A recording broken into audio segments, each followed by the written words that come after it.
सर्वस्तर्कदुर्गाणि सर्वभद्राणि पश्यतु सर्वसद्बुद्धिमाप्नोतु सर्वत्र नन्दतु। हरि ओम तत्सत्। আপনারা এত সকলে এসেছেন, আজকে দিনটি খুব বিশেষ দিন। আর এই দিনে অন্যান্য সমস্ত কিছু ছেড়ে সবাই আপনারা এসেছেন।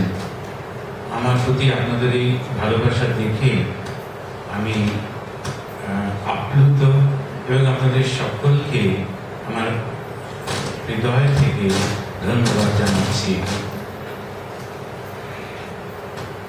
ভগবানের কৃপা ছাড়া মানুষের ভালোবাসা পাওয়া যায় না।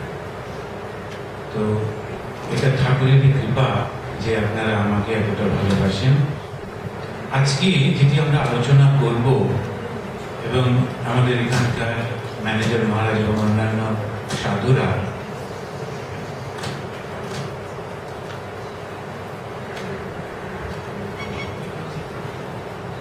তারা অনেক কষ্ট করে সমস্ত এবং কর্মীরাও অনেক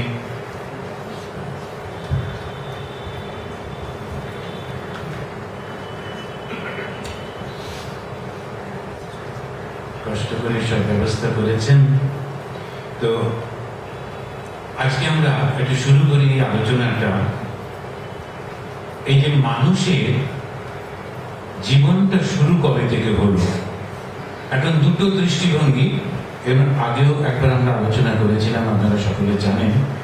একটা হচ্ছে বৈজ্ঞানিক দৃষ্টিভঙ্গি, যেটা জাগতিক দৃষ্টিভঙ্গি, আর একটা হচ্ছে আধ্যাত্মিক দৃষ্টিভঙ্গি থেকে তারা। এখানে বিজ্ঞানীরা বলছেন যে পৃথিবীর বয়সটা, বর্তমান পৃথিবীর বয়স হচ্ছে 460 কোটি, 460 crore। তার মধ্যে প্রথম যখন প্রাণ অর্থাৎ ব্যাকটেরিয়া এলো এটা 390 কোটি বছর আগে। এরপরে ধীরে ধীরে ধীরে ধীরে আমরা দেখতে পাচ্ছি যে এই পৃথিবীটা একটা শেপ নিচ্ছে, আমরা প্রাণের দিকে আসছি, মানুষের দিকে আসছি। আইনস্টাইনের যে E=mc² ফর্মুলা, সেটাতে হিসেব করে বিজ্ঞানীরা জানেন, যারা সায়েন্স পড়েন ওরা জানেন যে এইটাতে এটা দেখা যাচ্ছে এখন যে এক একটা পার্টিকেল আছে সেইগুলোর মধ্যে সহস্র গামা রশ্মি জমাট বাঁধা ছিল এবং সেই সময় সেটা একটা গোল আকারের প্রচন্ড জ্বলন্ত একেবারে উজ্জ্বল একটা অবস্থা ছিল। তাকে বিজ্ঞানীরা বলছেন যে রেডিয়েশন ডমিনেটেড ইউনিভার্স। ওই অবস্থাটাকে বলা হচ্ছে রেডিয়েশন ডমিনেটেড ইউনিভার্স।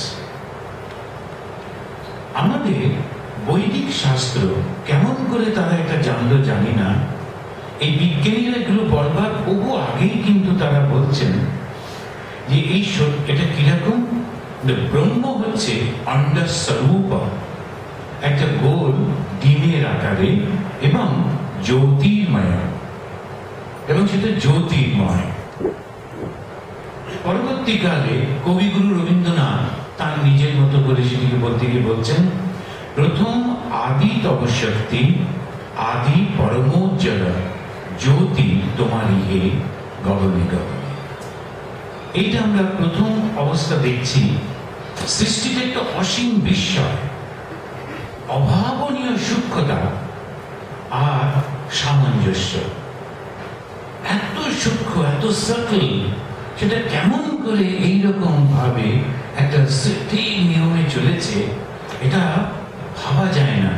তো অবাক হয়ে বিজ্ঞানীরা বলছেন এটাকে একটা ব্লাইন্ড চান্স, হঠাৎ করে হয়ে গিয়েছে, এরকম কি হয় নাকি একটা সচেতন পরিকল্পনা করে কেউ করেছেন, কনসিয়াস ডিজাইন। ওরা বলছেন এটাকে একটা কেউ পরিকল্পনা করে করেছেন নাকি হঠাৎ করে হয়ে গিয়েছে। হঠাৎ করে হয়ে যাওয়া সম্ভাবনা নেই।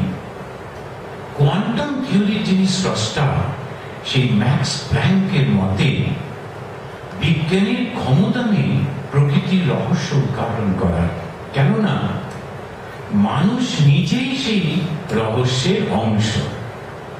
এবার দেখুন ভগবান শ্রীরামকৃষ্ণদেব বলছেন যে নুনের পুতুল সমুদ্র মাপতে গিয়েছিল, কিন্তু আর ফিরে এসে খবর দেবে না। কে খবর দেবে?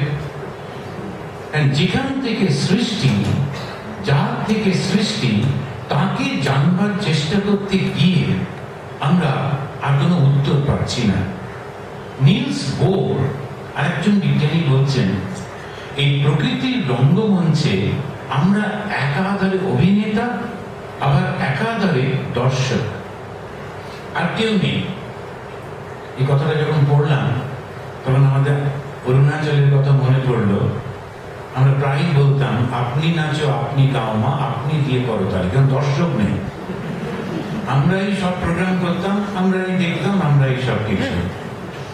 নিলস বোর বলছেন, এই প্রকৃতিতে আমরা সবাই অভিনেতা, আমরাই দর্শক, বাড়ি কিচ্ছু নেই, আর কিছু নেই। আরেকজন বলছেন, আরভিন সাটিঞ্জার বলছেন, সৃষ্টির কর্তা আর কর্ম, কথাগুলো সঙ্গে কিরকম বেদান্ত মিলে যাচ্ছে।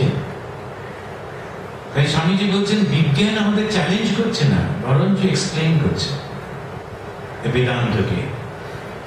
তা এই সাটিঞ্জার বলছেন যে সৃষ্টির কর্তা আর কর্ম এক এবং অভিন্ন। যিনি করছেন তিনি এবং কর্মটা এক। বৈদিক ঋষি এই একই সত্য প্রকাশ করছেন কত যুগ আগে।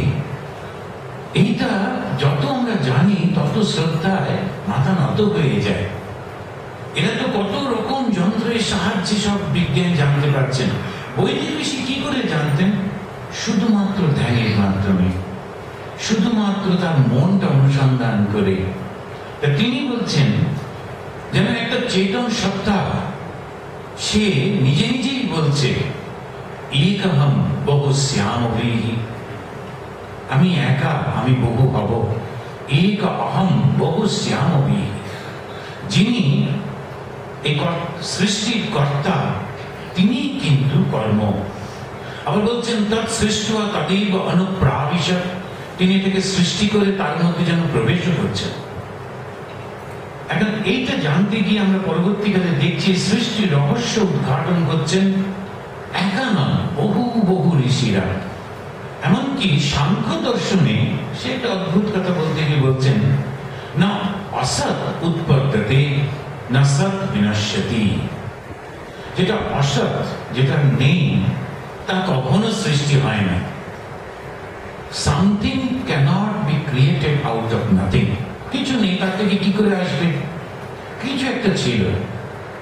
এখন যেটা নেই সেটা কোনোদিন উৎপন্ন হয় না, যেটা আছে সেটা কখনো বিনাশ হয় না। সৃষ্টি রহস্য জানবার জন্য সবার খুব ব্যগ্রতা, এবং তাদেরকে বোঝাবার জন্য ধীরে ধীরে আরো সোজা করে নিয়ে এসে ভাগবত বলছেন, এই সৃষ্টির মূল কারণ হচ্ছে বিষ্ণু। বিশ ধাতু থেকে আসছেন। বিশ শব্দের অর্থ হচ্ছে বিশ্বব্যাপী, সর্বব্যাপী। তিনি সমস্ত সর্বত্র রয়েছেন, এবং তিনি কিরকম? তিনি তার সেই শক্তিটা কখনো বা ব্রহ্মা রূপে সৃষ্টি করছেন, কখনো বিষ্ণু রূপে পালন করছেন, কখনো রুদ্র রূপে ধ্বংস করছেন। এখন সেইটি কবি বলছেন, অসীম হতেছে ব্যক্ত সীমা রূপ ধরে। ধীরে ধীরে যেন সেই অসীম একটা সীমার মধ্যে এসে যাচ্ছেন। সৃষ্টির রহস্য উন্মোচন করতে বিজ্ঞানীদেরও উৎসাহের অন্ত নেই। প্রত্যেকটা আবিষ্কারের পরে দেখা যাচ্ছে আরো কিছু আছে, আরো কিছু আছে, শেষ আর হচ্ছে না। সেই জন্য আমরা যখন দেখছি steady state theory, big bang theory, আবার একটা বলছে কোয়াসি স্টেডি স্টেট থিওরি, একটার পর একটা তত্ত্ব আসছে, আবার বিজ্ঞানীরাই সেটা ভেঙে দিয়ে আর একটা তত্ত্ব করছেন, আরো আরো আরো, কিছুতেই শেষ হচ্ছে না। এবং এই যে বৈদিক ঋষি, তিনিও কিন্তু এই তত্ত্বটাকে জানবার জন্য জগৎটাকে পুরোপুরি বিচার করেছেন। পরীক্ষা লোকান কর্মচিতান ব্রাহ্মণ নির্বেদ মায়া পৃথকৃতেন। তিনি এই জগৎটাকে একেবারে পুঙ্খানুপুঙ্খ ভাবে পরীক্ষা করেছেন। সেই জন্য হিন্দু ধর্মের সঙ্গে অন্য ধর্ম মেলাতে গেলে ভুল হয়ে যাবে। কেন? হিন্দু ধর্ম বিজ্ঞান ভিত্তিক, সৃষ্টি হয়নি, কেউ এসে বলে দিল অমনি হিন্দু ধর্ম সৃষ্টি হয়ে গেল, তা কিন্তু না। বিজ্ঞান সেটাকে বিচার করে করে, ঠিক বিজ্ঞানী যেমন বিচার করছেন, এক একটা বিগ ব্যাং থিওরি এলো এরকম করে করে যাচ্ছেন, ঠিক তেমনি ভাবে এরা বিচার করেছেন, কিন্তু করে বুঝেছেন যেটা আমি খুঁজছি তার উত্তরটা এর মধ্যে পাওয়া যাবে না। যে উত্তরটা কি? স্রষ্টা। স্রষ্টাকে খুঁজছি, স্রষ্টাকে আমি এখানে পাবো না। তখন কি করলেন? কশ্চিৎ ধীরা প্রত্যগাত্মানমৈশ্বর আবৃত্ত চক্ষু অমৃতত্বম ইচ্ছান। এই প্রকৃতির দুটো দিক রয়েছে, একটা বাইরে একটা ভেতরে। ওই ভেতরটা, অন্তরটা, এই মানুষটাকে এখন দেখার ওরা চেষ্টা করতে লাগলেন। ভগবান শ্রীরামকৃষ্ণ তার অনবদ্য সেই ভাষাতে বলছেন, এক বোতল মদেই যদি তোমার নেশা হয়ে যায়, তাহলে সুরির দোকানে কত বোতল আছে খবরে তোমার কি দরকার? শুধু শুধু তুমি সময় নষ্ট করছো। এক গ্লাস জলেই যদি তোমার তৃষ্ণা মিটে যায়, তাহলে পৃথিবীতে কতটা জল আছে এসব ক্যালকুলেশন করবার তোমার কি দরকার? আমাদের একজন সিনিয়র মহারাজ এখানে এসেছিলেন, খুব তৃষ্ণা পেয়েছে। সেই সময় তিনি বললেন, আমাকে একটু জল দাও। তখন মহারাজকে জল দিতে হবে, যে গ্লাসটা আছে ওটাতে হবে না। এবার দৌড়ে গিয়ে কাঁচের গ্লাস, সেটা আবার ধোয়া, সেটা ধুতে গিয়ে গ্লাসটা গেল পড়ে, আবার একটা করে। মহারাজ বলছেন যে আমি কি খাবো, গ্লাস না জল? যদি জল খাই, গ্লাস নিয়ে এত মাথামাতি করছো না, এটা ভীষণ তৃষ্ণা পেয়েছে, কোনোভাবে একটু জল দাও। এখন আমার জানবার কোনটা? সময় খুব কম, জীবন খুব কম। মানুষের জীবন এখন অনেক ওষুধ টষুধ খেয়েও আমরা 80 বছর। এখন এটা তার মধ্যে চলে যাচ্ছে 20 বছর, তো ছোটবেলা হয়ে গেল। তারপর এরকম করে সময় কোথায়? এবারে যখন সব হয়ে রিটায়ারমেন্টের পরে যখন সংসারের পরে, আচ্ছা মহারাজ বেদান্ত কি বলছে বলুন দেখি বলে শুরু করলাম, তখন তো 60। সেই জন্যে আমরা সময় খুব কম। সেই কারণেতে ঠাকুর বলছেন, আম খেতে এসেছো, অপূর্ব কথা। এখন আমের সময়, আম খেতে এসেছো, আম খেয়ে যাও। কত গাছ, কত ডালপালা গুনে কি করবে? কিন্তু তিনি অধিকারী ভেবে বলছেন, এটাও ঠিক। অধিকারীকে যেমন নরেন্দ্রনাথ, ও যখন তর্ক বিতর্ক করছে, বই পড়ছে, নানান রকম সমস্ত, খুব খুশি। কিন্তু মাস্টারমশাই যখন কিছু আলোচনা করতে যাচ্ছেন, বলছেন, ঠাকুর বলছেন, মা তর্কের মাথায়, বিচারের মাথায় বজ্রাঘাত কর। আবার মাস্টারমশাইকে বলছেন, বলো আর কোনোদিন বিচার করবে না, সময় নষ্ট হয়ে যাচ্ছে। নরেন্দ্রনাথের ঠিক আছে, আবার ব্যাখ্যা করে বলছেন যে নিজেকে মারতে একটা নরুনি যথেষ্ট, কিন্তু যখন অন্যর সঙ্গে যুদ্ধ করতে হবে তখন ঢাল তরোয়াল দরকার। নরেন্দ্রনাথের দরকার, ওপরে বিবেকানন্দ হবে, ও জগৎকে সেটা বোঝাবে, ওর জন্য তো তুমি কি করবে? এখন আমাকে দেখতে হবে, আমি তো একটা ছোট্ট সাধারণ মানুষ, জগতের মঙ্গল করবার জন্য আমি তো আসিনি, নিজেকে বুঝতে হবে। সুতরাং লক্ষ্যটার দিকে আমি চলবো, এদিক ওদিক আর দৃষ্টি দেব না। এখানে আমরা কি সৃষ্টি সম্বন্ধে তাহলে জানবো না, জানবার চেষ্টা করবো না? নিশ্চয়ই জানবো। ওই ঠাকুরের আবার বলছেন শ্রীরামকৃষ্ণদেব, বলছেন সৃষ্টিকে অবশ্যই জানতে হবে, জেনেই যাবে। কিরকম ভাবে? জোশ করে জমিদারের সঙ্গে একটু ভাব করে নয়। দেখুন কথাগুলো কি অসাধারণ। আমি এখন বসে গেলাম, জগৎ কবে সৃষ্টি হয়েছিল, তারপরে কি হলো, তারপরে ঘুরতে ঘুরতে মাথা ব্যথা, তারপরে তো মাথাটাই থাকলো না, আর জানাও হলো না। কিন্তু ঠাকুর শ্রীরামকৃষ্ণদেব বলছেন, যিনি সৃষ্টি করেছেন তুমি তাকে জেনে নি। তিনি বলছেন, জোশ করে জমিদারের সঙ্গে একবার যদি তুমি ভাব করে নাও, তখন ওই তিনি তোমাকে সব বুঝিয়ে দেবেন, তার কত ধন সম্পদ ঐশ্বর্য সব বুঝিয়ে দেবেন। হাঁড়ির একটা ভাতকে টিপলে সব ভাতগুলো সম্পর্কে জানা যায়। আর সমস্ত জায়গায় গিয়ে সব প্রত্যেকটা ভাতকে যদি আমি ফেলে টিপতে থাকি, আর ভাত খাওয়া যাবে? দরকার নেই। কেন? একজন, আমি নিজেকে জানলেই সবটা জানা হয়ে যাবে। এই অদ্ভুত ভাবে শ্রীরামকৃষ্ণ বলছেন, বৈদিক ঋষিও কিন্তু ঠিক এই আদেশটা করেছিলেন, আত্মানম বিদ্ধি। আত্মানম বিদ্ধি, নিজেকে জানো, নিজেকে জানলেই সব জানা হবে। এইখানে আমরা দেখছি যদি আমি নিজেকে জানি তারপরে কি হবে, কেননা আমি তো জগৎ সম্পর্কে জানতে চাই, সৃষ্টি সম্পর্কে জানতে চাই, স্রষ্টা সম্পর্কে জানতে চাই, আমি নিজেকে জেনে কি করব? তখন বলছেন একবার জেনে দেখো না কি হয়। ভিদ্যতে হৃদয় গ্রন্থি ছিদ্যন্তে সর্ব সংশয়।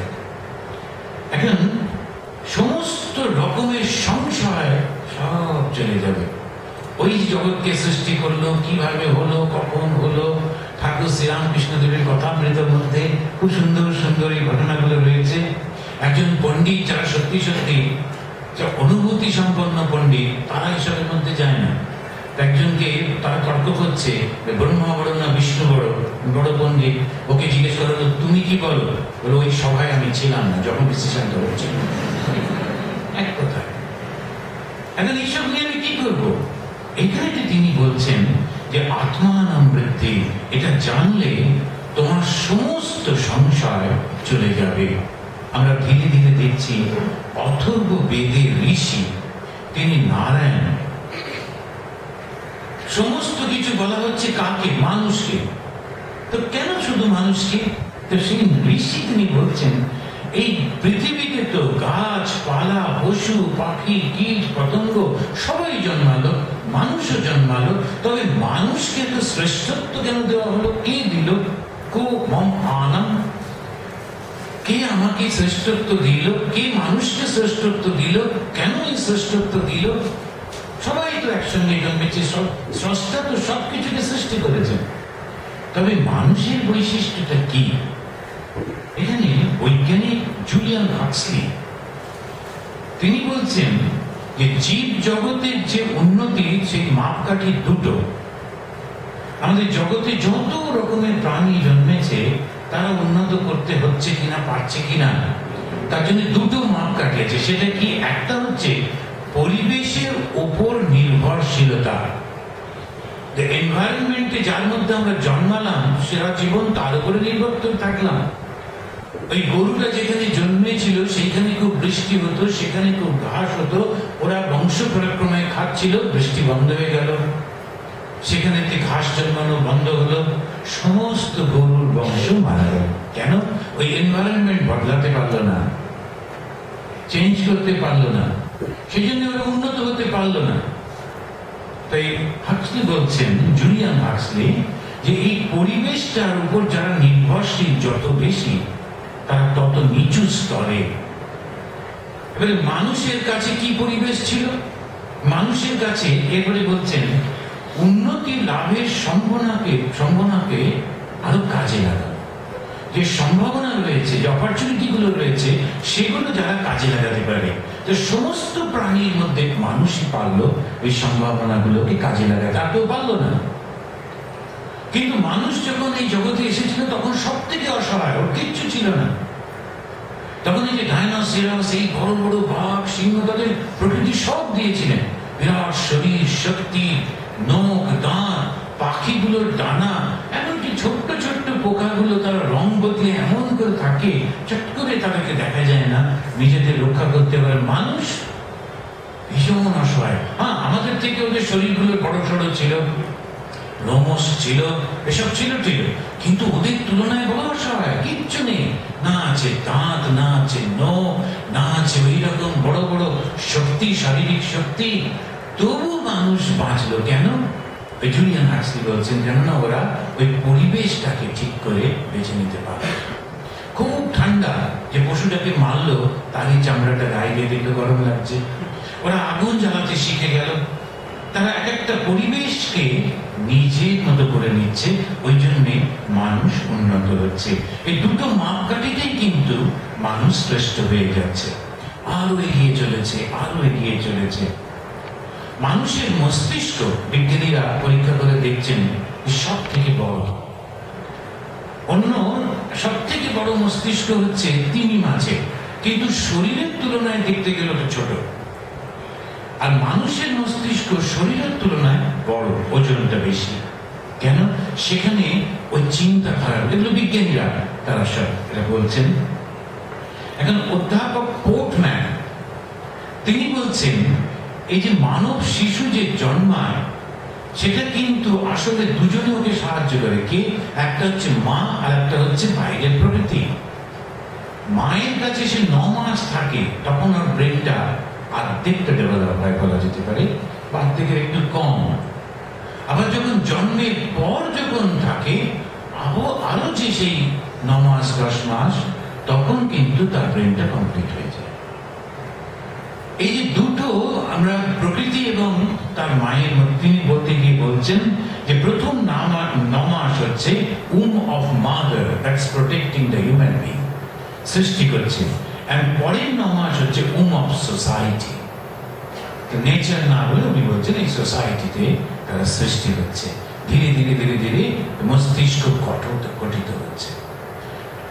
আমি একটা ছোট্ট, আমাদের তো অভ্যাস নেই, জানি না, মহারাজ একটু আশীর্বাদ করে দিয়ে, সেটা একবারে এইটুকু কবে হয়তো 1-2 মাস হয়েছে, আমি তো বুঝতে পারিনি। আমি একটু ওই মাথাটা ছুঁতে গেছি। একটু আমাদের তো অভ্যাস নেই, তোমার এত নরম, খুব ঘাবড়ে গেলাম। বাবা ঠাকুরকে ডাকলাম, মাকে দেখো কোনো সমস্যা না হয়ে যায়। আমি তো বুঝতে পারিনি, ওরাও বলেনি। তারপর থেকে কোনো বাচ্চা জানলে আমি মাথা টাতা না, গলায় একটু আঙুল কেমনি করি, কারণ আমাদের আঙুলগুলো এত ভারী, ওর পক্ষে যথেষ্ট সমস্যা। সেই জন্য একটা কালে আঙুল দিয়ে কোনো রকম ঠিক আছে, এই তো কেমন আছে বলে।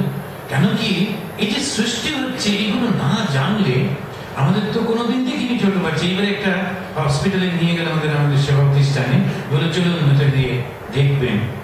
একদিনের শিশু, একটা ছোট্ট অসহায় পিণ্ড পড়ে গেছে, ওটা একটা সবুজ কাপড়ে জড়িয়ে রেখে দিয়েছে, শুধু মুখটা এইটুকু, ছোট্ট এইটুকু মধ্যে রয়েছে। ওর মা ওকে কি করে চেনে কি জানে, পরপর সমানো আছে। এখন এই যে বাচ্চাটির মধ্যে অসাধারণ একটা শক্তি জেগে উঠছে, শক্তিটা কোথায়? মস্তিষ্ক। ওই মস্তিষ্ক যত ডেভেলপ হচ্ছে তত সে বড় হয়ে যাচ্ছে। এবং সেই জন্যে আমাদের ধর্মে এই মস্তিষ্ক, মানুষের বুদ্ধি জ্ঞানের উপর এতটা জোর দেওয়া হচ্ছে। পরবর্তীকালে মা কালীর যে রূপটা করা হলো, ওই মস্তিষ্ক তার গলায় রাখা হয়েছে, জ্ঞানের প্রতীক। আমাদের অন্য কোনো শক্তি নেই, প্রকৃতির সঙ্গে আমরা পারবই না যদি না এই মাথাটা থাকে। সেই জন্যে ওই মস্তিষ্ক এবং সেই মস্তিষ্কের মধ্যে জ্ঞান, আর সেই জ্ঞানটা যাতে সঠিক হয়, ওই 3টে প্রচেষ্টা। সেই জন্য মা কালীর গলায় মুন্ড মালা দিয়ে আমাদেরকে বলছেন, মা কালী কাউকে মারেননি, এটা শুধু শুধু একটা ঘটনা মায়ের নামে হয়েছে, কারা করলো জানি না। কিন্তু এখন এই মা আসলে জ্ঞানের দেবী। জ্ঞানটা আসছে করতে কি? প্রকৃতি। মা হচ্ছেন প্রকৃতি। এই প্রকৃতি থেকে জ্ঞান, সমস্ত জ্ঞান তার মধ্যে রয়েছে। যেই জ্ঞানটা এলো অমনি কর্ম, ওই জন্য তার কোমরেতে হাত। আর জ্ঞান আর কর্ম যখন সমুচ্চয় হলো, যখন এক হলো, সৃষ্টি। মায়ের কোলের কোমরে যে হাত দেওয়া রয়েছে, মেখলা করে রয়েছেন, ওই আসলে ওটা হচ্ছে কর্ম। এই জ্ঞান আর কর্ম যখন একত্রিত হলো, তখন হলো সৃষ্টি। সেটি আমরা দেখছি অনবদ্য ভাবে। এরা বলছেন যে এই যে প্রাণী যখন এগোচ্ছে, সমস্ত অন্য প্রাণীরা, তারা বাংলায় বলছে জৈব অভিব্যক্তি। জৈব অভিব্যক্তি মানে জিন থেকে বলা যেতে পারে। আজকাল যেমন বলছে ডিএনএ টেস্ট করছে, জিন আসছে। এরা আমাদের পূর্বপুরুষ থেকে এক একটা এসে যায়, তারা এইটা ধীরে ধীরে ধীরে ধীরে আসে। আমাদের বংশগত কতগুলো অসুখ আছে, কতগুলো অভ্যাস আছে, কতগুলো নানান রকমের ভাবগুলো এই বংশ থেকে আসে। এমনকি অনেক জ্ঞানও বাবা মা থেকে আসে। এখন সেটা জৈব অভিব্যক্তি যেমন শুধু জীবেদের মধ্যে রয়েছে, প্রাণীর মধ্যে রয়েছে।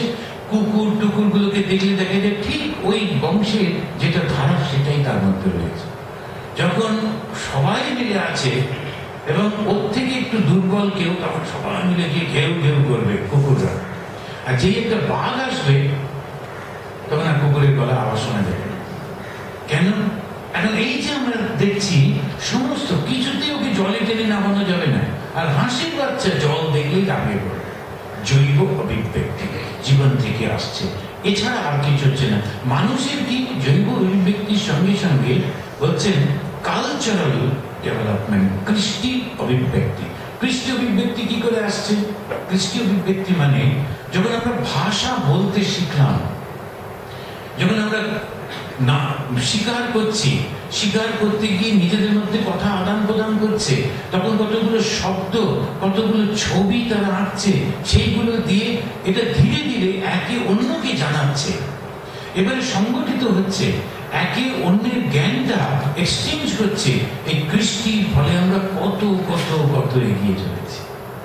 শ্রীনন্দ বিশ্বে অমৃতস্য পুত্রাঃ, যেটা আবিষ্কৃত হচ্ছে সেটা সবার মধ্যে ছড়িয়ে দেওয়া হচ্ছে। তো এই কৃষ্টির অভিব্যক্তি আর জৈব অভিব্যক্তির মধ্যে মানুষের দুটোই আছে, অন্যান্য সমস্ত প্রাণী শুধু একটা জৈব অভিব্যক্তি। সেই জন্য ওরা এগোতে পারলো না, মানুষ এগিয়ে চলেছে। আর মানুষ এগিয়ে চলেছে, তাকে অনুপ্রাণিত করছে কারা? ওই ঋষিরা। তারা যুগ যুগ ধরে বলে আসছেন চরৈবেতি চরৈবেতি। ঋগ্বেদের ঐতরীয় ব্রাহ্মণে একটা খুব সুন্দর গল্প আছে। সেখানে বলছেন রাজপুত্র রোহিত, তিনি চলতে চলতে চলতে চলতে টায়ার্ড হয়ে গিয়ে বলছেন আর যাবো না। এবারে সে ফিরে আসছেন তার বাড়ির দিকে।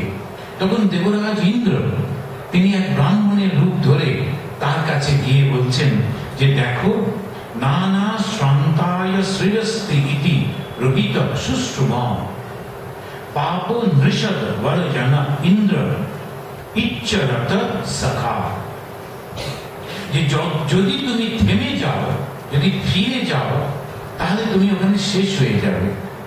কিন্তু যদি তুমি চলতে থাকো, ইন্দ্র তোমার সখা হবে, তোমার সঙ্গে থাকবে। চরৈবেতি চরৈবেতি, এগিয়ে চলো এগিয়ে চলো। ভগবান শ্রী রামকৃষ্ণদেব বলছেন সেই ব্রহ্মচারী গল্প দিয়ে যে শুধু কাঠ কেটে কেন, আরো জঙ্গলে ঢোকো, তখন দেখবে আরো পাবে। এগিয়ে চলো এগিয়ে চলো। সেই কাঠগুলো এগিয়ে যাচ্ছে, গিয়ে সে দেখছে ভালো কাঠ, চন্দনের কাঠ, তারপরে সে দেখছে আরো আরো নানান রকমের কাবার খনি, রূপোর খনি, সোনার খনি, হীরের খনি। এই যে এগিয়ে চলেছে, এই এগিয়ে যাওয়াটা কিরকম? মানুষের অন্তরের মধ্যে আমরা আরো গভীরে যত যাচ্ছি, একটু যেই জপ ধ্যান করি, একটু যেই সাধন ভজন করি, সঙ্গে সঙ্গে ওই খবরটা আসে। আমরা বুঝতে পারি না অনেক সময়, কিন্তু তার যে ভাবটা আসে, তাতে লোক ছুটে ছুটে আসছে, কথা বলছে, প্রশংসা করছে, আর ও ভাবছে আমি করছি, ভুলে গেল। ওরা তো কিছু তো দেখেনি, ওইটুকুর মধ্যে সবকিছু। আমি দেখলাম ছেলেগুলো, যখনই আমরা, একটা খুব ভালো ছেলে ছিল, পড়াশোনায় ভালো। আমরা যে জায়গায় আমাদের আশ্রমটা, ওখানকার ট্রাইব, বহু রকম ট্রাইব আছে। এখন ওই ট্রাইবের মধ্যে কেউ ভালো করতে পারেনি, এই একটাই ছেলে। পড়াবো ফার্স্ট হতে হতে ক্লাস 10 এলো। ক্লাস 10 একেবারে সে 91% মার্কস পেল। তারপরে ক্লাস 11 ঢুকলো। আমি সবাইকে ডেকে বললাম, এখন টোটাল কনসেন্ট্রেশন অন হিম, সবাই মিলে ওকে ঘিরে থাকো। একটা এই জাতের থেকে যেন বড়, এবং ও হবেই হবে। একটা ভুল করে ফেললাম আমরা, সেটা কি? ও খেলাধুলায় খুব ভালো, পড়াশোনায় ভালো, গানে ভালো, নাটকে ভালো। এবারে আমরা যেমন, আমরা এখানে আমাদের অভ্যেস prize giving ceremony, prize giving a সব উৎসাহ পাবে বলেই প্রাইজ দেওয়া আমাদের এখানে। ওদের ওখানে ওইটা দিতে কি ভুল হয়ে, ওই যে প্রাইজ নিতে আসছে বারবার একটা ছেলে, তার নাম দেখা হচ্ছে গানে ফার্স্ট, উনি হাততালি। আর যিনি দিচ্ছিলেন এডুকেশন মিনিস্টার, তিনি বলেন আরে বেটা তুমি তো বহুত अच्छे हो, না। পরের দিন থেকেও খারাপ হয়ে তাই সহ্যই করতে পারলেন। পরের দিন থেকে আবার ওর বাবাও এমন পাকে চক্রে, আমরা বলি না পাকে চক্রে, তিনি একজন খুব একটা আইএস অফিসার না, সিনিয়র একজন, তাকে ওই অঞ্চলকে, ডিস্টার্ব অঞ্চলগুলো ওকে ডিসি করে দেওয়া হলো, ডেপুটি কমিশনার। তো তিনি লালবাতি গাড়ি পেলেন, এদিকেও ফার্স্ট হয়ে প্রাইজ পেল। বাবা পিতা পুত্র মিলে দুজনে গোলমাল পাকালো। পুত্র পিতাকে ফোন করে বলছে, আমার বন্ধুরা বলছে লালবাতি ওরা গাড়ি চাই, তার গাড়িটা পাঠিয়ে দাও। বাবাও পাঠিয়ে দিচ্ছে, লালবাতি গাড়ি করে ঘুরতে লাগছে, আমাদের ডিসিপ্লিন ভেঙে যাচ্ছে। আলটিমেটলি ওর বাবাকে বললাম কি করা, এ তো আমাদের কথা শুনছে না। ওর বাবারও তো অহংকার হয়েছে, আর ডেপুটি কমিশনার বলে কথা। ওর বাবা বললেন না না মহারাজ, আপনারা কি মনে করেন একটাই স্কুল আছে, আমি ওকে নিয়ে চলে যাবো। সেই ছেলেটি এখন ড্রাগ অ্যাডিক্ট, এখনো শিলংয়ে পাঠিয়ে দিল।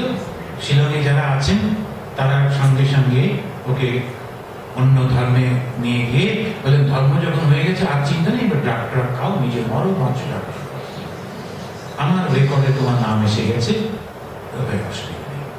এখন এই যে আমরা দেখছি এই যুগ যুগ ধরে আমরা যে এগিয়ে যাচ্ছি, এগিয়ে যাওয়াটা খুব গুরুত্বপূর্ণ। কিছুই না, তারপর থেকে আমি ওটা বন্ধ করে দিয়েছি। ওই যেখানে যেখানে হচ্ছে ওখানেই দিয়ে দাও গিফট, যা দেবার এক জায়গায় হাততালি দেবার দরকার নেই। ভালো ফল হয়েছে, ওই ওইটা পালন করলাম যে না কোনো প্রশংসা করবে না। সমস্ত যখন ছেলেরা প্রণাম করতে আসতো ওইখানে মহারাজ বলতে, মহারাজ এনা ক্লাসে ফার্স্ট হয়, ও চলার মধ্যে ভঙ্গিটা পাল্টে। আমি বললাম একদম বলবে না ফার্স্ট হোক আর লাস্ট হোক, কিসের মধ্যে ফার্স্ট, জঙ্গলের মধ্যে ফার্স্ট। বাংলায় কথা আছে যে যেন যে শিয়াল রাজা,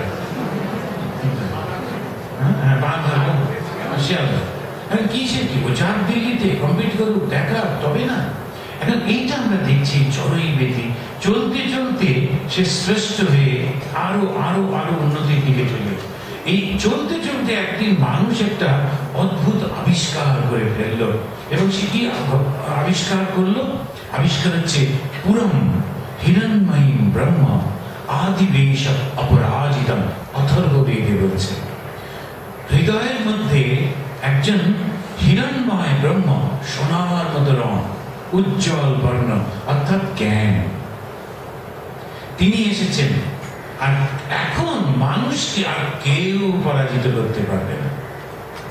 পুরম, পুরম মানে হচ্ছে পুরে, হৃদয়ের মধ্যে সেই হিরণ্ময়ী ব্রহ্ম আদিবেশ অপরাজিতম, অপূর্ব সেই মানব হৃদয়ের মধ্যে সেই যখন সেই দর্শনটি হচ্ছে, তারপরে আমরা দেখছি ধীরে ধীরে পৌরাণিক যুগে এসে তখন মানুষের গুরুত্ব মানুষ অনুভব করতে শুরু করেছে, এবং সেই গুরুত্বটা পরস্পরের মধ্যে আলোচনা করছেন। দুজন শ্রেষ্ঠ ব্যক্তিত্ব তারা নিজেদের মধ্যে এই কথা আলোচনা করছেন। একজন হচ্ছেন পিতামহ ভীষ্ম, বলছেন যুধিষ্ঠিরকে, যুধিষ্ঠিরকে বলছেন যে গুইহাম বক্ষ্যত দিদম ভো ব্রবীমি, আমি তোমাকে একটা খুব গোপন কথা বলবো। কেন গোপন কথা? কেন মানুষ তখন নিজের বিশ্বাস করতে পারছে না যে মানুষই শ্রেষ্ঠ। এই কথাটা সবার উপরে মানুষ শ্রেষ্ঠ এখন আমরা বললে কিছু অসুবিধা হচ্ছে না, কিন্তু তখন এটা বললে মানুষ বুঝতে পারত না। ওই জন্যে সবাইকে বলছেন না, শুধু যুধিষ্ঠিরকে ডেকে বলছেন যে গোপন কথা বলবো। সেটা কি না, মানুষ আর শ্রেষ্ঠতরম হি কিঞ্চিৎ। এখানে ওই শান্তি পর্বে মহাভারতে বলছেন মানুষের থেকে শ্রেষ্ঠ আর কিচ্ছু নেই। জানো, একটা গভীর সত্য তোমাকে খুব গোপনে বলছি, মানুষের থেকে শ্রেষ্ঠ আর কিছু নেই। স্বামী বিবেকানন্দ পরবর্তীকালে অনবদ্য ভাষায় বলছেন, men are more valuable than all the wealth of the world. Men are more valuable than all the wealth of the world. সমস্ত জগতে যত সম্পত্তি তার থেকে মানুষ অনেক শ্রেষ্ঠ। আমরা বুঝতে পারিনি এখন। সেই জন্য আমাদের যে গাড়িগুলো তৈরি হয় খুব সস্তায়। কেন? যে চালাতে চালাতে যদি মরে যায়, কে মরবে? 4-5টা মানুষ, ওরা কি মরবে? কিন্তু ইউরোপ আমেরিকায় সব থেকে প্রথম হচ্ছে গাড়ি ভেঙে চুরমার হয়ে যায়, ভেতরে মানুষ যেন না মরে। হাড়কোট ভাঙো, ঠিক আছে, ওরা ঠিকঠাক করে নেওয়া যাবে, না মরে। তার সামনে পেছনে মাথার উপরে ওরা বেলুন করে দিচ্ছে, যেই অ্যাক্সিডেন্ট হচ্ছে সঙ্গে সঙ্গে বেলুন বেরিয়ে এসে মানুষটাকে সেভ করছে। মানুষের উপরে ওদের এত গুরুত্ব। আমাদের শাস্ত্র বললো, আমরা শুনলাম না, আর ওরা সমাজ থেকে ওটা শিখলো, ওরা শুনলো। এটা আমাদের দুর্ভাগ্য। আমরা মানুষের জন্য কিচ্ছু করি না। যখন একটা মানুষ হয়তো পাটা খোঁড়া বা কোনো অসুবিধে, আমরা কখনো ভাবি মানুষের জন্য। আজকে আমরা বেলুর মাঠে গেলাম, সেখানে ওই চায়ের মধ্যে সুগার ফ্রি দিচ্ছে। সুগার ফ্রিটা এরকম ভাবে একটা টিপলো, টপ করে একটা পড়লো। আমি বা এটা খুব ভালো, বলছে এটা বিদেশে। আমাদের এখানে সুগার ফ্রি এটা এরকম করতে গিয়ে পুরো মুখটা পুড়ে পুরো আবার টুকটু করে খোঁজো সেগুলো। কেন আমরা একদম ভাবি না মানুষের জন্য? লক্ষ্য করে দেখুন, স্বামীজি বলছেন যে সারা জগতে যত সম্পদ আছে তার থেকে একটা মানুষ অনেক বেশি। কেন? ওই মানুষটাকে মানুষ তৈরি করতে হবে, বাঁচাতে হবে। মানুষ না থাকলে জগতের কোথায়? আর গ্ল্যাডস্টোনও বলছেন, man himself is the crowning wonder of creation. মানুষ হচ্ছে জগতে শ্রেষ্ঠ, একেবারে crowning wonder of the creation. এই যে মানুষের জীবনীতে লক্ষ্য ঠাকুর আসছেন, আমরা পরবর্তীকালে দেখছি 3330 বছর আগে, আজকে ইতিহাসটা করতে গিয়ে দেখলাম বহুকাল ধরে, 3330 বছর আগে গ্রিক রাজা আলেকজান্ডার তিনি ভারত আক্রমণ করেছিলেন। আর তখন মগধে নন্দ বংশ রাজত্ব করছিল। বহু বছর যুদ্ধের পর যখন রাজা ফিরে গেলেন, তখন কিন্তু নন্দ বংশে ওরা লুজ হয়ে গেছে। পরবর্তীকালে এই নন্দ বংশকে হারিয়ে দিয়ে শূদ্র বংশীয় চন্দ্রগুপ্ত মৌর্য তিনি বিষ্ণুগুপ্ত বা চাণক্যের সাহায্য নিয়ে রাজা হন। সেটা হচ্ছে 2321 বছর আগে। রাজনৈতিক অস্থিরতার সঙ্গে সঙ্গে সমাজেও তার প্রতিফলন ঘটে এবং ভারতের ধর্মের ক্ষেত্রেও সেই প্রতিফলনটা দেখতে পাওয়া গেল। একটা বিরাট পরিবর্তন লক্ষ্য করা যাচ্ছে ওই রাজনৈতিক, ওই 2000 একেবারে বলা যেতে পারে 2500 বছর আগে, 2330 বছর আগে। এখন এই যে রাজনৈতিক অস্থিরতার সৃষ্টি হলো, সবসময় দেখা যায় যে তখনই কিন্তু যারা গ্রেট লিডার্স, খুব ভালো সাহিত্যিক, খুব ভালো কবি, খুব ভালো আর্টিস্ট, খুব ভালো ধার্মিক ব্যক্তি, খুব ভালো শিক্ষক, এরা সব পেছনে পড়ে যায়। আমরা বর্তমান যুগে সেটা লক্ষ্য করছি। যারা খুব ভালো মানুষ, যারা সমস্ত কিছুতে শ্রেষ্ঠ, তারা কিন্তু কিছুতেই ওই যে যারা শাসন করছেন তাদের কাছে গিয়ে হাত পায়ে জোর করতে পারেন, বরং পেছনে চলে যায়। ঠিক আছে, এটা ভালো মানুষের, all good people are weak, not weak. তারা দুর্বল না, কিন্তু ভদ্র, তাই পেছনে চলে যায়, কি ঝগড়া করবে। এখন সেই কারণে দেখা গেল রাজনৈতিক অস্থিরতাটা এত বছর আগে আসার ফলে ভারতের ধর্মের ক্ষেত্রেও এর পরিবর্তন দেখা যেতে লাগলো। জাত পাত সর্বস্ব হিন্দু ধর্ম হয়ে গেল। হিন্দু ধর্মের এই যে বিশাল সুন্দর দিকটা নষ্ট হয়ে গেল, এর জাত পাত আর চতুর্দিক থেকে আক্রমণ আসতে লাগলো, অত্যাচার হতে লাগলো ওই অশিক্ষিত মানুষগুলোর উপর, যারা নিচের তলায় থাকে, যারা সমাজটাকে মাথায় করে ধরে রাখে বাসুকির মতো, কিন্তু তাদেরকেই সব থেকে বেশি কষ্ট দিতে আমাদের এত আনন্দ হয় যে ভাবা যায়। এখন এইটা থেকে বাঁচবার জন্য সমস্ত মানুষ তখন হিন্দু ধর্ম ত্যাগ করে জৈন ধর্ম আর বৌদ্ধ ধর্মের মধ্যে চলে যেতে লাগে। এখানে শিবনাথ শাস্ত্রী তার জাতিভেদ গ্রন্থে লিখছেন, তখনকার সেই বর্ণনা করতে গিয়ে প্রাচীন আর্য সমাজে ব্রাহ্মণদের প্রবল প্রতাপে হীন জাতি যখন কাঁপিতে লাগিল, প্রজাকুলের মনুষ্যত্ব যখন বিলীন প্রায়, তখন যখন মানব পশু প্রায় হইয়া উঠিল, সেই সময় বৌদ্ধ ধর্মের আবির্ভাব হইল। তখন এই ধর্মের পরিবর্তন হয়ে যাচ্ছে। কিন্তু আমরা দেখছি যে মৌর্যরাজ চন্দ্রগুপ্ত তিনি কিন্তু বৌদ্ধ ছিলেন না, তিনি জৈন ছিলেন, কিন্তু তিনি ধর্ম প্রচারে এতটা জোর দিলেন না। আর জৈনরা সবসময় একেবারে পেছন দিকে থাকে, ওরা কোনো খুব একটা প্রচারের উপরে জোর দেয় না, ওদের তপস্যার উপরে ওদের বেশি জোর। সেই কারণে তো জৈন ধর্ম তেমন ভাবে প্রচারিত হলো না। চন্দ্রগুপ্ত এবং তার পুত্র বিন্দুসার, তিনিও ছিলেন জৈন, তারা কিন্তু জৈন ধর্মের তেমন প্রচার ভারতবর্ষে হলো না, কিন্তু অনেকটা হলো। পরবর্তীকালে এই বিন্দুসারের পুত্র হলেন অশোক বর্ধন। ইনি খ্রিস্টপূর্ব 269 খ্রিস্টাব্দে তিনি সম্রাট অশোক হলেন। এই সম্রাট অশোক বৌদ্ধ ধর্ম গ্রহণ করলেন, করবার পর তিনি সমানই বৌদ্ধ ধর্ম প্রচার করতে লাগলেন। খুব যে হত্যার মধ্যে দিয়ে, শক্তি প্রকাশের মধ্যে দিয়ে করলেন তা না, কিন্তু সম্রাটের প্রচারের ফলে সবাই গ্রহণ করতে লাগলো। এটা খুব স্বাভাবিক ভাবে হয়। এখন প্রায় আমরা পেপারে দেখি, আগে যারা এই অটোওয়ালারা, ট্যাক্সিওয়ালারা আগে যে ইউনিয়ন করতো, ওরাই আর একটা ইউনিয়ন চলে গেছে, স্বাভাবিক। একবার এই গল্প বাদশাহ আকবর খেতে বসেছেন, খুব ভালো একটা খাবার মুখে দিয়ে বলছেন, হ্যাঁ ছি ছি, এটা একটা বিচ্ছিরি খাবার, বাকি সবাই বলছে ছি ছি, কে রেঁধে চোখে শুনে চড়ানো দরকার, ভালো টেস্ট। এবার আমার একটা খুব বাজে খাবার মুখে দিয়ে বলছে, আহ কি সুন্দর, সবাই খেতে পারছে না, কোনো রকমে বলছে আহ কি সুন্দর, এটা কি করেছে বলুন তো। তখন বাদশাহ বলছেন, আচ্ছা আমি বুঝতে পারছি না, আগের খাবারটা ভালো ছিল, আমি বললাম খারাপ, তোমরা সবাই বললে খারাপ, এটা খারাপ, আমি বললাম ভালো, তোমরা সবাই বলছো ভালো, কেন বলুন তো। বলছে, স্যার এই খাবারের সঙ্গে আমাদের সম্পর্ক নেই, আমাদের সম্পর্ক আপনার সঙ্গে, আপনি কিসে খুশি থাকেন সেটা দেখতে হবে। তো বস খুশি থাকলে সব খুশি। এখন কোন ক্রমে যাই হোক, আমাদের এই যে মানসিকতা আমরা দেখতে পাচ্ছি, সেইটা যখন ওই সম্রাট তিনি বললেন যে বৌদ্ধ ধর্ম ভালো, সবাই বললো ভালো, সবাই গ্রহণ করলো, চতুর্দিকে বৌদ্ধ ধর্ম ছড়িয়ে পড়লো, কিন্তু বৌদ্ধ ধর্মে সে আদর্শটা আমি নেমে যেতে লাগলো। আমরা সেটা একটু পরে লক্ষ্য করবো, একটু টাচ করবো, কারণ আজকে একটা বিশেষ দিনে বুদ্ধদেবের জন্মদিন।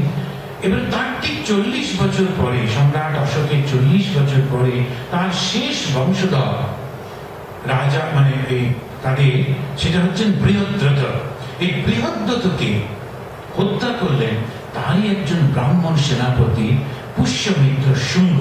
যারা ইতিহাস পড়েছেন এগুলো জানেন। এই পুষ্যমিত্র শুঙ্গ হচ্ছেন ব্রাহ্মণ।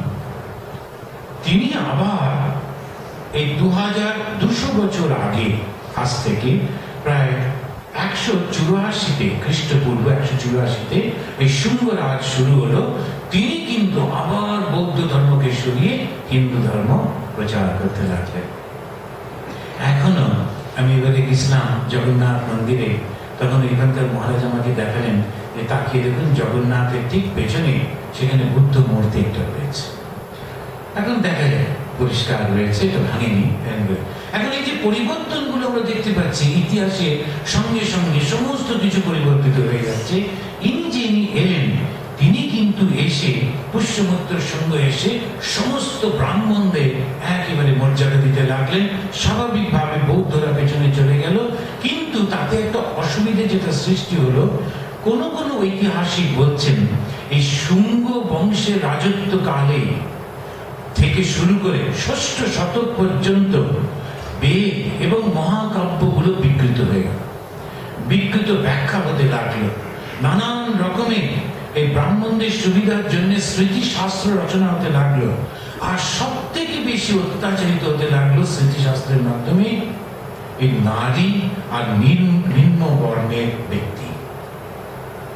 এখন এই যেগুলো আমরা লক্ষ্য করছি, নারী এবং নিম্ন বর্ণের ব্যক্তিরা, তাদের উপরে অত্যাচার এই স্মৃতির মধ্যে দিয়ে ভারতের ইতিহাসের সাক্ষী যে বৈদিক যুগে যে আবিষ্কৃত সত্য, যে আত্ম উন্নতির পথে মানুষকে নিয়ে যেতে বারংবার মহাপুরুষেরা এসেছেন। শঙ্কর এসেছেন, রামানুজ এসেছেন, চৈতন্য এসেছেন। তারা এসে এই সঙ্গে সঙ্গে কিন্তু আবার দেখা গেছে যে বিদেশি আক্রমণও এসেছে, আর সেই বিদেশি আক্রমণে অশিক্ষিত, অসংস্কৃত এই বিদেশি আক্রমণের ফলে রাজনৈতিক দুর্বলতা এসেছে বারংবার। এই সামাজিক ও ধর্মীয় দুর্বলতা এইগুলোকে সব গ্রাস করে ফেলেছে। 19 শতাব্দীতে এই অত্যাচারের মাত্রা একেবারে চূড়ান্ত অবস্থায় আসে। সেই সময় সমস্ত পৃথিবী জুড়ে একটা নানান রকমের ঢেউ উঠে গেল। একটা হচ্ছে ইউরোপীয় renaissance, scientific revolution, industrial revolution, French revolution, democracy, communism, একেবারে একটার পর একটা ঢেউ এসে সমস্ত মানুষের সমাজকে একটা ভয়ঙ্কর স্রোতের মধ্যে দাঁড় করিয়ে দিল। আর শুধু ভারতীয় না, ভারতীয় তো বটে, সারা পৃথিবীর সকলে তারা বুঝতে পারছে না আমরা কি করব, কোন দিকে যাব। সমস্ত জগতে তখন নানান রকমের জাগতিক উন্নতি এসে গেল, নানান রকমের সমস্ত ইনভেনশন হচ্ছে, ডিসকভারি হচ্ছে। এইরকম অবস্থাতে এই ভারতের মাটিতে আবির্ভূত হলেন স্বয়ং ভগবান শ্রীরামকৃষ্ণ, এবং তিনি দ্বিধাহীন ভাবে ঘোষণা করলেন মনুষ্য জীবনের লক্ষ্য ঈশ্বর লাভ। এই যে ঈশ্বর লাভের কথা তিনি বললেন, আজকে এই বিশেষ দিন যেটা বুদ্ধদেব, ভগবান বুদ্ধের জন্মদিন, মানব ইতিহাসের পাতা এটা একটা স্বর্ণোজ্জ্বল দিন।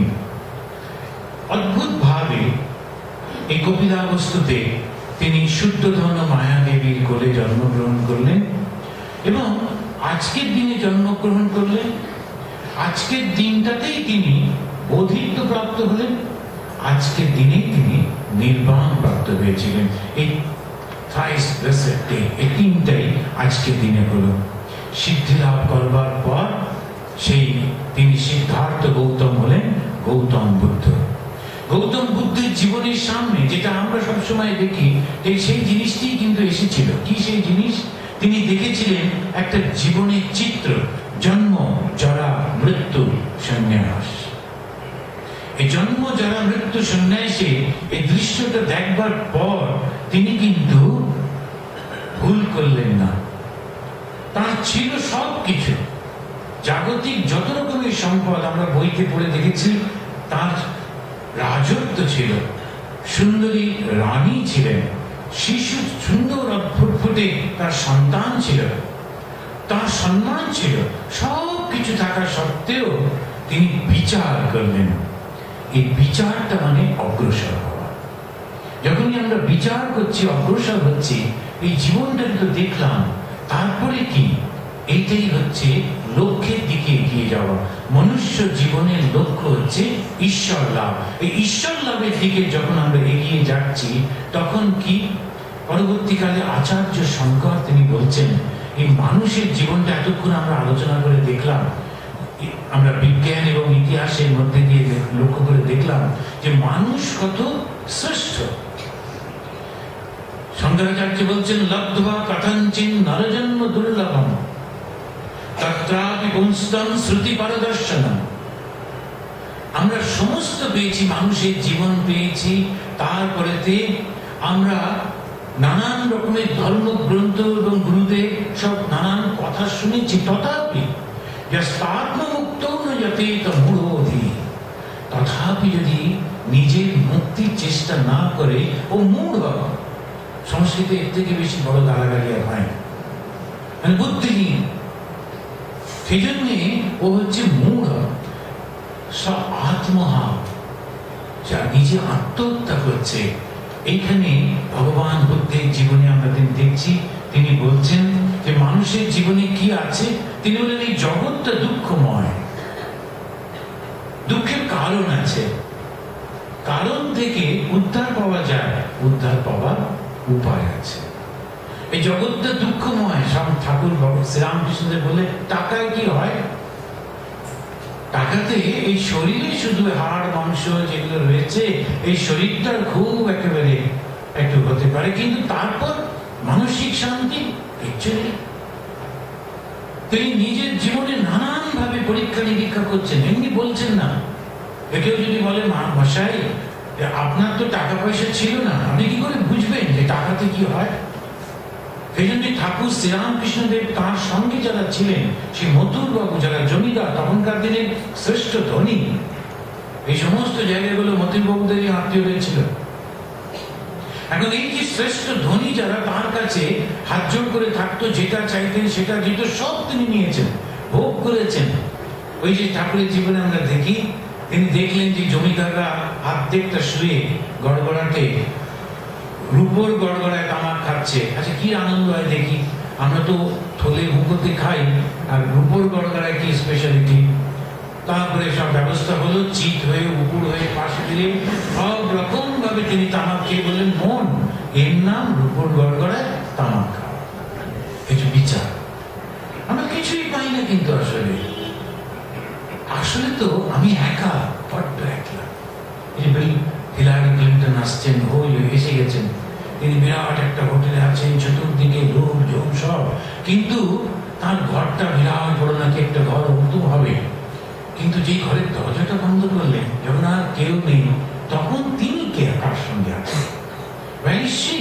Alone, with her own mind. নিজের মন ছাড়া আমার সঙ্গে কেউ নেই। আমার যখন চোখ বন্ধ হয়ে যায়, আমি যখন কানে শুনতে পাই না, আমি যখন পড়তে পারি না, আমি যখন কোনো কিছু শুনতে পারি না, তখন কে আছে আমার সঙ্গে? আমার মনটা। আমার মন ছাড়া আমার সঙ্গে আর কেউ নেই। ওই মনটার মধ্যে যদি বন্ধু থাকে তাহলে আমি খুব ভালো বন্ধুর সঙ্গ পাবো, মনটার মধ্যে যদি শত্রু থাকে আমি কষ্ট পাবোই পাবো। এই বিচার, এই বিচারটা হচ্ছে, তাহলে আমাকে করতে হবে কি? মনুষ্য জীবনের লক্ষ্য ঈশ্বর লাভ। এই ঈশ্বর লাভ মানে কি? আমার মনটাকে ঠিক করতে হবে। তো সেখানে তিনি দেখছি ভগবান বুদ্ধ তিনি তার মনটাকে সংযত করছেন। গুরুর কাছে গেলেন, দীক্ষা নিলেন, আর ডুবে যাচ্ছেন। যেমন ঠাকুর বলছেন, ওই দেখো ওই যে ছোট্ট এক বৃষ্টির এক কোনা জল নিয়ে ওই নিচে চলে যায়, তারপর নিজের লালার সঙ্গে জড়িয়ে জড়িয়ে একটা বালিকণা নিয়ে নিচে গিয়ে সেই বালিকণাটাকে আস্তে আস্তে মুক্ত হয়ে তৈরি করে। তেমনি ভাবে গুরু প্রদত্ত যে মন্ত্র সেইটি নিয়ে একেবারে গভীরে চলে গিয়ে পরিপূর্ণ বিশ্বাসে, এটা কি মন্ত্র দিলে তো সবই জানতাম, তো বইতে তো ছিলই, এটার জন্য এরকম বলে একজন বলছে যে মহারাজ তো সব জানা ছিল, তাহলে নিলেন কেন না? যখন নিয়েছেন কি করবেন? এখন এই যে সব তো জানা ছিল তো, কিন্তু ভুল কোথায় হয়ে যাচ্ছে? ভুল হচ্ছে বিশ্বাস। বিশ্বাসটা কি? এই মন্ত্রের মাধ্যমে আমার গুরু তিনি মন্ত্রে যার প্রতি তাকে দেখেছেন, দর্শন করেছেন, উপলব্ধি হয়েছে, এই বিশ্বাস আমিও পাবো। সুতরাং ডুব দিচ্ছেন। আমাদের শাস্ত্রে বলছে যে তোমরা যখন একটা নৌকো বাঁধা আছে, আর সেই নৌকোটা তলা দিয়ে, জলের তলা দিয়ে একটা শিকল চলে গেছে, এবার নৌকোটাকে পৌঁছতে গেলে ওই শিকলটার একটা একটা একটা একটা করে ছোট ছোট যে গাঁটগুলো রয়েছে সেটা ধরে ধরে যখন এগোচ্ছি, বিশ্বাস করো পৌঁছবো। খানিকটা আসার পর যদি ছেড়ে দিই তাহলে কিছু থাকলো না। সেই জন্যে বিশ্বাস বিশ্বাস বিশ্বাস। ঈশ্বর লাভ করতে গেলে প্রথম কি? দৃঢ় বিশ্বাস। এই বিশ্বাস করে এগোতে হবে। আর এই বিশ্বাস করতে করতে কি হবে? তখন ঠাকুর বলছেন ঈশ্বরে অনুরাগ আর বিষয়ে বিরাগ, এই দুটো জিনিস হবে। বিষয়ের বিরাগ হবেই হবে, বিষয় কিন্তু আপনার কাছে থাকবে না। একদিন না একদিন সব কিছু ছিনিয়ে নেবে, নেবেই নেবে, কোনো উপায় নেই। আপনি যদি কিচ্ছু না দেন, না দিয়ে মারা যান, কাউকে না দিয়ে গভর্নমেন্ট নিয়ে নেবে। এখন এরকম ঘটনা বেশি হলে ক্যালকাটা কর্পোরেশন খুব খুশি হবে, বলে যে আমাদের ফান্ড রেজ হচ্ছে। এবং এইরকম যে আমরা দেখছি আমাকে দিতে, তাহলে আমি কি করব? এটি হচ্ছে বিচার। আমাকে যখন দিতেই হবে তো নিজে থেকে কেন দেবো না? ঈশ্বরের অনুরাগ আর বিষয়ে বিরাগ। এই বিষয় মানে কি? শুধু বাড়িঘর? বিষয় মানে কি শুধু জিনিসপত্র? বিষয় মানে শুধু কাপড় জামা? বিষয় মানে কিন্তু অহংকার। অহংকারটা একটা বিষয়, এবং ওটাই বিষয়ের কারণ। ওর বাকি সব বিষয়গুলোর থেকেই আসে। ওই জন্য ঠাকুর একেবারে গোড়াতে তিনি কুঠারাঘাত করছেন, কুড়ুল দিয়ে মেরে দিচ্ছেন, আর যাতে ফেকড়ি না বেরোতে পারে। তাই বলছেন আমি বলে ঘুচিবে জঞ্জাল। তারা যখন মনুষ্য জীবনের লক্ষ্যটা স্থির করে দিয়েছেন, চতুর্দিকে নানান রকমের ডেভেলপমেন্ট হচ্ছে। সেদিন পড়লাম একটা পেপারে, চায়নার একটা ছেলে, সে একটা কি যেন বলে, ওগুলো কি সব রকম থাকে, সিনেমাও দেখা যায়, গানও শোনা যায়, করে যায়, আইপড, একটা আইপড কেনবার জন্য একটা কিডনি বিক্রি করে দিয়েছে। আমাদের দেশে হচ্ছে এখন এত প্রচার প্রচার প্রচার প্রচার, একটা আইপড না হলে আমার বেঁচে কি লাভ? সুতরাং একটা কিডনিতে যদি বাঁচবো, একটা কিডনি একটা আইপড নিয়ে বাঁচবো। আমার কিরকম আমরা চলে যাচ্ছি কেন? কেননা জগৎ, এই জগৎ আর জগৎ, এই জগতের মোহ যে কি ভয়ঙ্কর, কেমন ভাবে যে টেনে নিয়ে যায় ভাবাই যায় না। আমরা এই জগতের মোহতে আমরা দেখছি ভগবানের কাছে আসছেন, হাত জোর করে আসছেন, ঘেমে নিয়ে লাইনে দাঁড়িয়ে ঠাকুরের কাছে যাচ্ছেন, তারপরে রোজ আস্তে আস্তে মহারাজদের সঙ্গে পরিচয় হচ্ছে, ভক্ত হচ্ছে, এবারে একটু মিষ্টি দেওয়া শুরু হলো, প্রণামী দেওয়া শুরু হলো, তারপরে মহারাজদের উপরে কর্তাক্তি করা শুরু হলো, আবার ব্যাক টু স্কয়ার ওয়ান। প্রত্যেকে ওই লাইনে দাঁড়িয়ে ঘামে ভিজে ভগবানকে দর্শন করলে ভালো হতো। আমরা ওই যে সেই ছোটবেলায় যে অঙ্ক করতাম, একটা বাঁশে তেল লাগানো আর একটা বাঁধে উঠছে আর নামছে, সে কবে উঠবে কে জানে, আমার অঙ্ক আর শেষ হয়। তার কারণ হচ্ছে আমাদের ওই অহংকার। এই মহারাজ আমাকে চেনেন, ওই মহারাজ আমাকে চেনেন, সবাই চেনে, কিন্তু কেউ কাউকে চেনে না। ওইটা আমরা বুঝতে পারি না। সামনে যে আসেন তারা, আরে কেমন আছেন, ওই পর্যন্ত। যিনি ঘর বাড়ি ত্যাগ করে চলে এসছেন, নিজের সমস্ত জনকে ত্যাগ করে চলে এসছেন, তিনি আপনাকে চিনবেন? এই বুদ্ধি হলো না। এই বিচারটুকু যদি হয় তখন আমরা এগোতে পারবো, ওই লক্ষ্য থেকে বিচ্যুত হবে না। এইটাই হচ্ছে সব থেকে বড় সমস্যা। এটা করতে গেলে কোথায় আমরা শিখবো? বারবার কোনো জিনিস, যে কোনো জিনিস শিখতে গেলে একটা জায়গায় যেতে হয়, এমনি এমনি নিজে নিজে শেখা যায় না, ভুল হয়ে যায়। একটি ছেলে সাদা কাপড় পরা, সে একটি ধর্মীয় প্রতিষ্ঠানের সঙ্গে যুক্ত, মাথায় পাগড়ি টাগড়ি করে ঘুরে টরে এই আমাদের ভারত সেবার সঙ্গে ডাইরেক্ট যুক্ত নয়, ওরকম আর কি, প্রাইভেট, কিন্তু নানান রকম গোলমাল করত। আর পরে আমার কাছে খবর আসতো, তো আমাদের কেউ না, কিন্তু তবুও যেহেতু ধার্মিক, সুতরাং আমার এখন, তারপরে আমি ওকে ডেকে বললাম যে দেখো, তুমি যেহেতু ট্রেনিং পাওনি, কারোর কাছে ভুল হয়ে যাচ্ছে, এটা সন্ন্যাসের ধর্ম নয়। কলকাতায় গেছে, তো ওর বাড়িতে কেউ নেই, আমাকে পাহারা দিতে বলেছে, এবং বলেছে ফিরে এসে ও আমাকে 1000 টাকা দেবে যদি আমি 1 মাস ওর বাড়িটা পাহারা দিই। এটা তোমার কাজ না। এখন এই যে ভুল হয়ে যাচ্ছে, পয়সা আমাদের দরকার ঠিকই, এইভাবে না। এখন ওর কিছু খারাপ মনে হচ্ছে না, আমাদের ওই যে ট্রেনিংটা দরকার। তাই ঠাকুর বললেন সাধু সঙ্গ, সাধু সঙ্গ করতে হবে। আর সাধু সঙ্গ হচ্ছে, সাধু সঙ্গ করতে গিয়ে বহু মানুষকে দেখেছি, কত ভালো ছিল, কত খারাপ হয়ে গেছে। কেন? ওই সাধু সঙ্গ করতে গিয়ে। কে সাধু? গাঁজা খায়, চরস খায়, ভাং খায়, আর সে তার কাছে যে যায় তাকে কি শেখাবে? গাঁজা, চরস, ভাং। সাধু সঙ্গ করতে গেলে তখন ওইটা বুদ্ধি রাখতে হবে, দেখতে হবে। তাই ঠাকুর শিখিয়ে দিলেন, যার কাছে গেলে ঈশ্বরের একটা অনুভূতি আসছে, আনন্দ আসছে মনের মধ্যে। ঈশ্বরের অনুভূতি আমরা বুঝি না, পজিটিভ একটা ভাব আসছে। তিনি কখনো নেগেটিভ ভাবে কথা বলেন না, পজিটিভ ভাবে কথা বলেন। তার কাছে গেলে আমি উৎসাহ পাই, উদ্দীপনা পাই, আনন্দ পাই। উনি সাধু। তার কাছে গিয়ে, তার কাছ থেকে এই সাধু সঙ্গ করবার পর তখন সেইগুলিকে নিয়ে চলে যেতে হয় নির্জনে, একলা। ওই লক্ষ্যে পৌঁছতে গেলে এছাড়া কোনো উপায় নেই। ওই নির্জনে গিয়ে কি করব? তখন বিচার, বিচার আর বিচার। আমি কি চাই? মন, নিজেকে ঠকাস না। ঠাকুর শ্রীরামকৃষ্ণদেব বলছেন, নিজেকে ঠকিও না।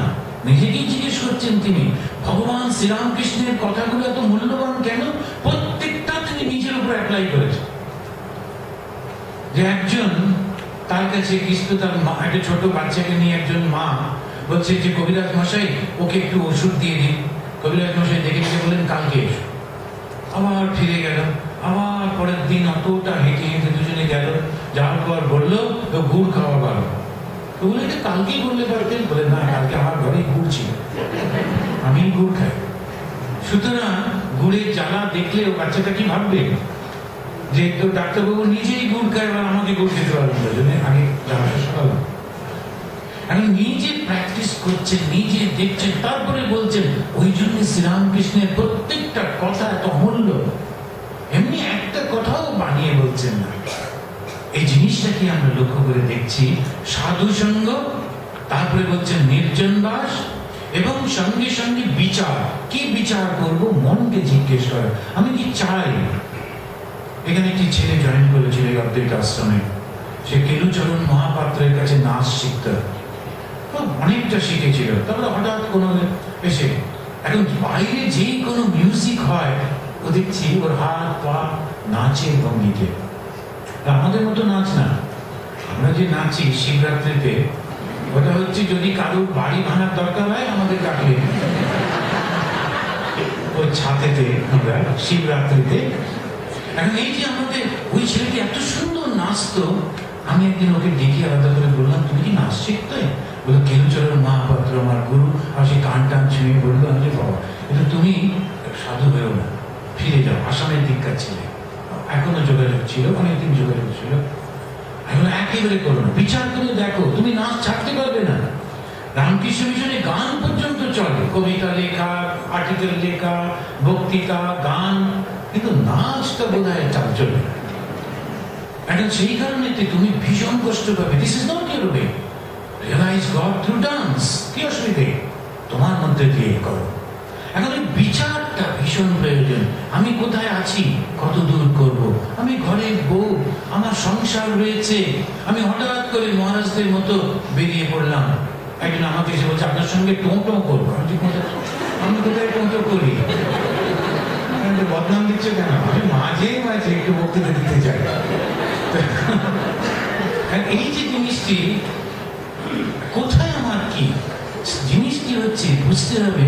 সাধুরা কোথায় যান দারুণ ভাবে লক্ষ্য করতে হয়, নিজেকে বিচার করতে হয়, নিজেকে বুঝে ওই রকম। এরপরে কি দুটো জায়গা থাকে, সংসার, সন্ন্যাস।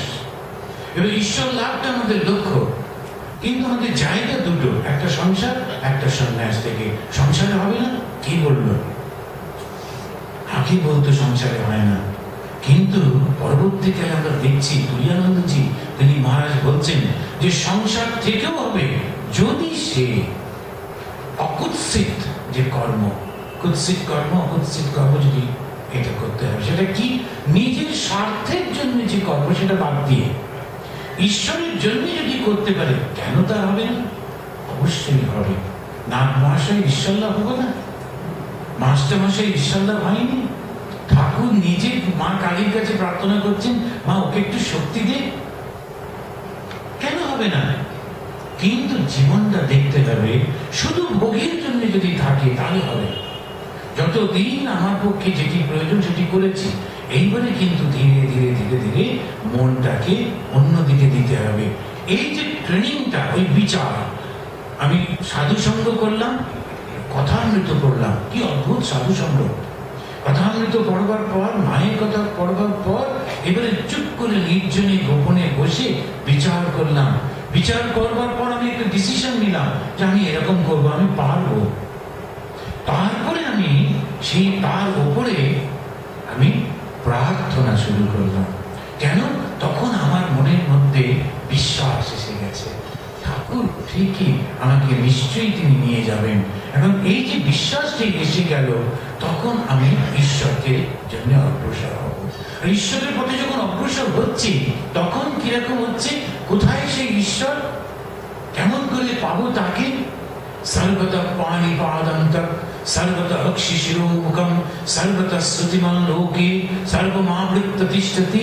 কি অদ্ভুত ভাবে ভগবান আমাদের বোঝাচ্ছেন, সমস্ত জায়গায় আমি আছি। এখানেতে কপিল মুনি তার মাকে বলছেন, অহম সর্বেষু ভূতেষু ভূতাত্মা অবস্থিত সদা। আমি প্রত্যেকটা প্রাণীর মধ্যে সদা সর্বদা রয়েছি। তম অবজ্ঞায় মাম মর্ত কুরুতে আচ্চ বিড়ম্বনম। তুমি আমাকে অবজ্ঞা করে এই মন্দিরের মধ্যে এসে আমার শুধু মূর্তিটাকে পুজো করে বিড়ম্বনা সৃষ্টি করছে।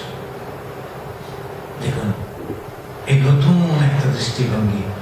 এই হিন্দু ধর্ম কি করে খারাপ হলো? কি করে হিন্দু ধর্ম অত্যাচার করলো?